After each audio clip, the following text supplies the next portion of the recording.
আর যতক্ষণ উনি স্ক্রিন টাইমে ছিলেন তার পাশে একটা ব্যাকগ্রাউন্ড মিউজিক বাজছে, পুরাই শরীরে লোভ খারাপ হওয়ার মতো। আচ্ছা ভাইয়া, নিশুর যারা ভক্ত রয়েছেন তারা বলছে তাণ্ডব যদি সুপারহিট হয় সেই ক্ষেত্রে নিশুর কারণেই হবে, আরফান নিশুর কারণেই তাণ্ডব সুপারহিট হবে, সেটা হোক আলোচনা, সেটা হোক যে কোনো বিষয় হতে পারে। এই বিষয়টা আপনি কিভাবে দেখছেন, একদম ফুললি এক্সপ্লেন করবেন। দেখেন, আমি প্রথমে একটা কথা বলবো, আরফান নিশোর চুক্তি বা ক্যামিও এটার জন্য বেশ আলোচনা হচ্ছে, এটা সত্য কথা, আমি সত্য বলবো না, কারণ আমাদের ফ্যানদের মধ্যে একটা তর্ক বিতর্ক ছিল। কিন্তু যদি ওনারা এই কথা বলে থাকে যে তাণ্ডব সুপার ডুপার হিট হয়, ভালো হয়, তাহলে আরফান নিশোর জন্য এটা অ্যাবসলিউটলি রং। কেন জানেন? কারণ আমি আজকে টোটাল 200-র উপরে রিভিউ দেখছি, 500-র উপরে, 200-র উপরে। সবটাই এখানে একটা কথা বলতেছে, শ্যাম আহমেদের একটা জোশ ছিল, শ্যাম আহমেদ ভালো পারফরমেন্স করছে, আর সাকিব খান তো অতুলনীয়, ওনার সাথে তো কম্পেয়ার করা যাবে না। কিন্তু আরফান নিশোর ব্যাপারে যখনই আসছে তখন একটা কথা বলতেছে সবাই, মানে জোকার টাইপের ভালো লাগে না, এসে যেটা সত্য কথা ভাই। আর আমি ফার্স্টে বলছি না, নিশো ভাই ডায়লগটা ভালো ছিল, উনি অনেক সুন্দর করে ডায়লগ ডেলিভারি দিচ্ছে, কিন্তু ওনার যে ড্রেস আপটা ছিল, কস্টিউম ভালো ছিল না, একদম মানে একদম ভালো লাগে না। মনে হচ্ছে কি যে টুকাই আসছে না, টুকাই খারাপ আসছে, তার ছোট করতে চাই না আর কি। তার মানে কি আরফান নিশুকে একটু নর্মাল ভাবে প্রেজেন্ট করে সাকিবিয়ানদের ভালো লাগার একটা এইরকম তুলে ধরার চেষ্টা করেছেন কিনা? যদি কস্টিউমটা চেঞ্জ করতো তাহলে ভালো লাগতো, ওনার কস্টিউমটা আমার ভালো লাগে না। আমি ফার্স্টে বলছি নিশো ভাইয়ের অভিনয় ভালো, অ্যাক্টিং স্কিল অনেক ভালো, উনি ভালো পারফরমেন্স করে থাকে, ডায়লগটা অনেক সুন্দর গেছে, ভালো লাগছে। কিন্তু ওনাদের কস্টিউমটা ছিল, মেকআপটা ছিল, এটা আমার ভালো লাগে না, চুলের লুকটা ভালো লাগে না, দাড়ির লুকটা ভালো লাগে না। আর ভাই উনি তো শুরুকে মাসুদ ওই সময় তো ছেলে খেয়াল গ্রামের মানুষ বুঝে না, এখন যত শহরে আছে এত একটু স্মার্টলি ওনাকে প্রেজেন্ট করা দরকার। আর যেখানে দেখলাম সুরিয়ার মতো, রোলেক্সের মতো যে এন্ট্রিটা, ওই রকম সিন, এত গ্যাংস্টার, এত গাড়ি, তো ওই লেভেলে তো ওনাকে আনতে হবে। যেমন উনি চাইলে অন্য লেভেলে আসতে পারতো, বাট ওই শার্টটা আমার ভালো লাগে নাই, ওই লাস্ট শার্টটা এখনো দেখে আমার রাগ করতে আছে। ঠিক আছে, শুভকামনা নিশোভার জন্য, অনেক ভালো ভালো করুক। আর শাকিব খান নিশোভার সাথে যে ঝামেলাটা শেষ হয়ে গেছে, এখানে আর আমরা কথা বলতেছি না। আচ্ছা ভাইয়া, তাণ্ডব আসলে হ্যাঁ বলেন ভাইয়া, বরবাদে যে শাকিবকে দেখেছেন, তাণ্ডবে তার থেকে কতটা ভালো লেগেছে? না, আমি এখন বিষয়টা হচ্ছে কি, আপনার বরবাদের গল্পটা আলাদা, বরবাদের শাকিব খানের লুকটাও আলাদা, তাণ্ডবের লুকটাও আলাদা। তো বরবাদকে বরবাদের জায়গায় রাখতে হবে, তাণ্ডবকে তাণ্ডবের জায়গায় রাখতে হবে। তো আমরা ভক্ত হিসেবে এটা চাই, তাণ্ডবের রেকর্ড মানে ছেড়ে বরবাদের রেকর্ড মানে ছাড়িয়ে তাণ্ডব এগিয়ে যায়, ভালো কিছু করুক, এটা চাই। আর লুকের কথা যদি বলেন, দুটাই একদম পারফেক্ট ছিল এবং ভালো ছিল। তবে পার্সোনালি আমি যদি বলতে যাই, আমি যত মানে স্মার্ট রিপ্রেজেন্ট করি বা স্মার্ট জিনিসটা আমার দেখতে ভালো লাগে, সেক্ষেত্রে আমার বরবাদের লুকটাই বেস্ট ছিল শাকিব খান। আর তাণ্ডবের লুকটাও খারাপ বলবো না, কারণ সাইকো টাইপের যে লুকটা দরকার সেই লুকটা দেওয়া হচ্ছে ক্যামেরা লুক দিয়ে। আর লাস্টের যে ক্যারেক্টারটা ছিল শাকিব খানের, মানে মিখাইল, এটা বলা যাবে না, আমি রিভিউ করবো না, বাট এখানে ভাই সমুদ্রের নীল পানির মধ্যে, শিপের মধ্যে, হাতে ড্রিঙ্কস, চোখে দামি সানগ্লাস, একটা চোখের মধ্যে এক্সপ্রেশনটা অন্য লেভেলে, পুরা মনে করেন যে ইয়াটা জ্যাকেটটা ব্লেজারটা যেটা পড়ছে দেখতে লাগে অমায় কত শাকিব খান একটা কি বান্দারে পাই, মানে মানুষটা যেটাই পড়ে যেইখানেই যায় পুরা মনে করেন আলোকিত করে। আমরা তো ছোটবেলা থেকে শুনে আসতেছি ছন্দে, কবিতা, বিভিন্ন জায়গায় যে মেয়ে মানুষ হচ্ছে মোমবাতি, যেখানে যায় নিজেকে জ্বালিয়ে অন্যকে আলোকিত করে। কিন্তু আমার মনে হয় কি, শাকিব খান এমন একটা ব্যক্তি, তিনি যে কোনো অনুষ্ঠানে, যে কোনো জায়গায়, যে কোনো ক্যারেক্টারে যখনই যাবে সেখানে আলোকিত করে। যেমন এক্সাম্পল হিসেবে যদি আমি বলতে চাই, প্রথম আলো মেরিট অ্যাওয়ার্ড প্রোগ্রাম, যেখানে শাকিব খান ছাড়া এতটা জমতো না। ওয়েলকাম। আর কোনো প্রশ্ন নাই? করেন। এই দাঁড়ান, ইন্টারভিউ শেষ হয় না তো ভাই? আপনি নেবেন? মাস্কটা করে দিয়ে দেই না? ও লাইভ চলতেছে, লাইভ চলছে। কন্টিনিউ করেন। আচ্ছা, আপনি নেবেন না পরে? আচ্ছা, শাকিব খানের এই যে তাণ্ডব, তুফান, বরবাদ, তিনটা মুভিতে অভিনয়ের দিক থেকে কোন মুভিটা এখন আপনার কাছে সবচেয়ে বেশি ভালো লাগছে? এখন যদি বলতে যায়, তিনটা মুভির মধ্যে তো তিনটা মুভির অভিনয় ভালো ছিল, এক একটা এক এক রকম। কোনটার সাথে কোনটা? আমি অভিনয়ের কাহিনীর কথা বলি না, গল্পের কথাও বলি না, আমি বলছি সবচেয়ে বেস্ট অভিনয় কোন মুভিটাই? বরবাদ, তাণ্ডব, তুফান, তিনটা আমার কাছে বেস্ট লাগছে। আমার কাছে কোনোটা থেকে কোনো একশো কোন না, কারণ গল্প তো আর এক। যেমন আমরা তুফান দেখছি, তুফানের চাইতেও বরবাদে আরো ভালো, বেশি ভালো অভিনয় করছে। সেটাই। এখন তাণ্ডব দেখলেন আপনি, হ্যাঁ, এই তিনটা মিলেই আপনি এক নম্বরে কোনটাতে রাখবেন সেটা বলেন। এখন যত তাণ্ডব চলছে, তো তাণ্ডবকে এগিয়ে রাখবো।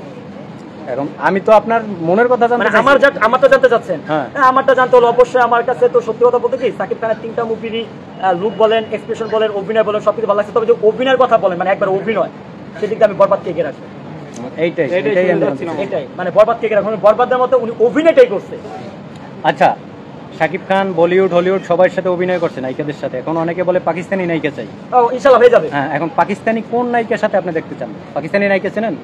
পাকিস্তানি আমি নাম জানি, যেমন হিনা খান আছে, আয়েশা খান আছে, তারপর হচ্ছে খাদিজা নামে একটা আছে, পাকিস্তানি যে সিরিয়ালগুলো নাটকে, কোবরা খান আছে, সানা খান আছে, রাইট। তো অনেকে আছে তো চাই। আর হানিয়া মির্জা হানিয়া মির্জা যাই হোক, আপনি কাকে দেখতে চান শাকিব খানের সাথে? আমি তো হানিয়া মির্জাকে দেখতে চাই, প্লাস হচ্ছে আরেকটা ওই যে কি যেন আমার পছন্দের আয়শা নামে একটা মেয়ে আছে, অনেক সুন্দর, মানে মডেল করে বা হচ্ছে সিরিয়ালের অভিনেত্রী, ওনার সাথে দেখতে চাই। আরেকজনের কথা বলতে চাই, সেটা হচ্ছে পাকিস্তানি না, বাট হচ্ছে উনি হচ্ছে আপনার কি বলে যে সিরিয়ালে, মানে ইন্ডিয়ান সিরিয়ালের সে নায়িকাটার নাম হচ্ছে আপনার সরি এক মিনিট, সুরভি চান্দ্রা, ওর সাথে আমি দেখতে চাই। আর গ্ল্যামারটা খুব ভালো, এবার ভালো পারফরমেন্স করে থাকে। আচ্ছা, সামনে যে শাকিব খানের মুভি আসবে রিয়েলের এনার্জি প্রোডাকশন থেকে, যেটার ঘোষণা দিয়েছে যে সেখানে বরবাদকেও ছোট মনে হবে, সেই মুভিতে আপনারা আবেদন জানাবেন কিনা যে এই মুভিতে পাকিস্তানি কোনো নায়িকাকে আনা হোক? হ্যাঁ, আমরা ভক্তরা তো আমাদের জায়গা থেকে রিকোয়েস্ট করতে পারি প্রোডাকশন হাউসকে, সাকিব খান ভাইয়াকে, বাট এখানে আমাদের থেকে ইম্পর্টেন্ট হচ্ছে সাকিব খান ভাইয়ের গল্পের সাথে কাকে মানাবে, কাকে চুজ করবে, এটা হচ্ছে একটা ব্যক্তিগত। না আমরা যদি ডাইরেক্ট এখানে ব্যক্তিগতভাবে ওনাকে আক্রমণ আবেদন জানাবেন, আবেদন যদি জানাতে চাই, অফকোর্স আমরা চাই যদি পাকিস্তানি থেকে নেওয়া হয় তাহলে হিনা খানকে নেওয়া হোক।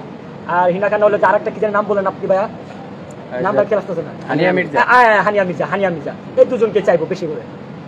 আচ্ছা, আপনার শাকিব খানকে যদি কিছু বলেন। শাকিব খান ভাইয়ের উদ্দেশ্যে যদি বলি, একটা কথা বলবো, আজকে কিন্তু শাকিব ভাইয়ের সাথে আমার কথা হয়েছে, আর কিছু বলবো না। কথা হয়েছে আজকে সিনেমা দেখার টাইমে, মানে ভিডিও কলের মাধ্যমে, যেভাবেই হোক। আচ্ছা, লাস্টে সিনে আমি সত্যি I am so very proud of my megastar Shakib Khan, ওনাকে নিয়ে গর্বিত। আর সব থেকে বড় কথা হচ্ছে আজকে ঈদের দিনটা আমার জন্য একটা স্পেশাল। তো কিভাবে কথাটা হয়েছে ভিডিও কলের মাধ্যমে, মানে কিভাবে সম্ভব হয়েছে এটা বলবো না, কারণ এটা বলাটা উচিত হবে না, কিন্তু কথা হয়েছে আলহামদুলিল্লাহ, ভালো লাগছে। ভাই ঈদ মোবারক জানাইছে, সিনেমা দেখছো কেমন হয়েছে এটাও জিজ্ঞেস করো। এটা বলেন, ভাইয়া আপনারা ফোন দিছিল না আপনি ভাইয়ারা ফোন দিয়েছেন? না, ভাইয়ার নাম্বারে তো আমি ফোন দেবো না, ভাইয়ার নাম্বার তো আমার কাছে নাই, মানে একজনের মাধ্যমে ভাইয়ের সাথে কথা হয়েছে, একজনের মাধ্যমে, ওনার নামটা আমি নিতে চাচ্ছি না, একজনের মাধ্যমে ভাইয়ের সাথে কথা হয়েছে। প্রশ্ন আছে? আর কোনো প্রশ্ন আছে? আর শাকিব খানের উদ্দেশ্যে জাস্ট একটা কথা বলবো যে ভাই, আপনি দিনকে দিন যেভাবে নিজেকে চ্যালেঞ্জের মুখোমুখি হচ্ছেন, বা আপনার ক্যারেক্টার একটার সাথে আরেকটা মিল নাই, এরকমটাই ধারাবাহিক চলুক।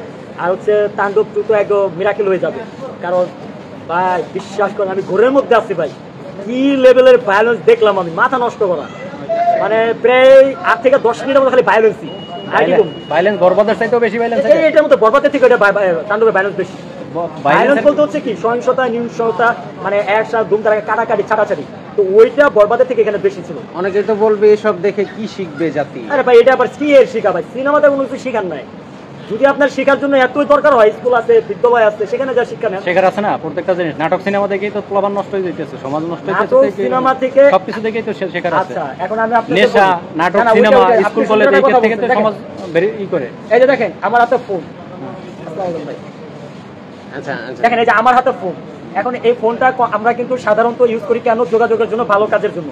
এখন এই ফোন দিয়ে কিন্তু অনেকে আকাম পোকাম করতেছে না, তো এখন এটা ভালো মন্দ এটা আমার নিজের কাছে, কারণ আমি যদি মুভিটা দেখে ভালো পথে যায় ভালো, আর যদি মুভিটা দেখে খারাপ পথে যায় খারাপ, এটা আমার কাছে, এটা তো প্রোডাকশন হাউস বাইরে নয়। তবে হ্যাঁ, কিছু কিছু জিনিস আছে যেমন অ্যাডাল্ট সিনেমা, এগুলো আসলে সিনেমা হলে না দেওয়াটা বেটার আমি মনে করি, কারণ ফ্যামিলি নিয়ে দেখার মতো অ্যাডাল্ট সিনেমা মুভি এটা আমার পছন্দ না। কিন্তু ওয়েব সিরিজ এটা ঠিক আছে, ওয়েব সিরিজে যার ভালো লাগবে সে দেখবে, যার ভালো লাগবে না দেখবে না, ইগনোর করবে। বাট সিনেমা হলে অ্যাডাল্ট সিন থাকবে, এটা আমি পছন্দ করি না, সেটা যে সিনেমাই হোক। বরবাদ মুভি নিয়ে, ভাইলেন্স নিয়ে অনেক, বরবাদকে অনেকভাবে ক্ষতিগ্রস্ত করার চেষ্টা হয়েছে, আটকানো হয়েছে, এই কাটিং এইসব, কিন্তু এই মুভিতে আপনি বলতেছেন বরবাদের চাইতেও বেশি ভাইলেন্স। এইটার ব্যাপারে তো এখন পর্যন্ত কোনো কথা উঠলো না, কারণ কি? তার মানে কি বরবাদের প্রোডিউসার বলি, বরবাদে কিছু কারণ ছিল, ওখানে র‍্যাপ সিন ছিল এবং অতিরিক্ত মনে করেন যে একটু অন্য লেভেলের ছিল, বাট ওইটা না। এখন ভায়োলেন্স বলতে যে র‍্যাপ সিন ব্যাপারটা এমন না, ভায়োলেন্স বলতে তো কুপাকুপি একসঙ্গে মার্কো টাইপের সিনেমা, অ্যানিমেলের সিনেমা, সো ওই রকমই একটা মুভি। সো এটা আটকে দেওয়ার মতো কোনো অপশন ছিল না, মানে তাণ্ডবে। তো বেস্ট ছিল, ভালো ছিল, খারাপ না, আমার কাছে তো ভালো লাগছে ওভারঅল। আচ্ছা, ঠিক আছে।